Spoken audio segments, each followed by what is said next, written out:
A data protection impact assessment, or DPIA, is a systematic process to analyze our data processing and understand, as well as minimize, data protection risks.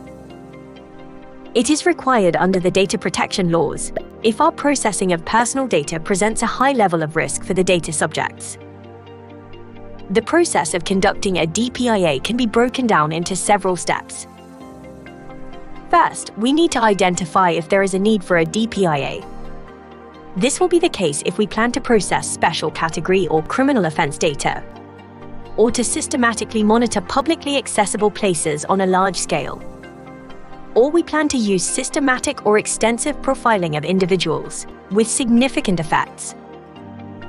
Once this need is established, we need to examine the specific purpose, nature, and scope of the data processing.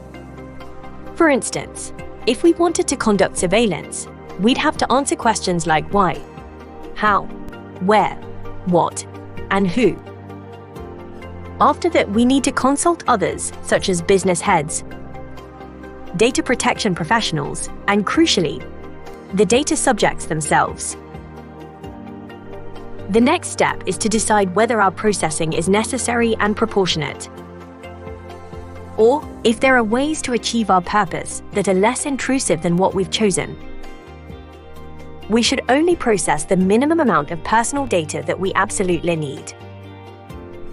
After that, we need to identify and assess the risks and potential impact on individuals that will result from our processing. For example, financial loss, reputational damage, discrimination, or harassment, and physical harm. We then need to identify the measures we are putting into place to mitigate that risk. For example, we may avoid collecting or storing certain types of data, thus reducing the scope of processing. Or alternatively, we may reduce data retention periods. We may also introduce cybersecurity measures, such as two-factor authentication, encryption, or data segregation. Once the DPIA is complete, it is necessary to document the results, incorporate any findings into our risk register, and act upon the recommendations. A DPIA should remain as a living document. It must be reviewed if new technologies, methods, or risks emerge. Conducting a DPIA helps us comply with the law and gives people confidence that we safeguard their personal data. It also prevents us from engaging in unnecessarily intrusive processing or actions that have a negative impact on people.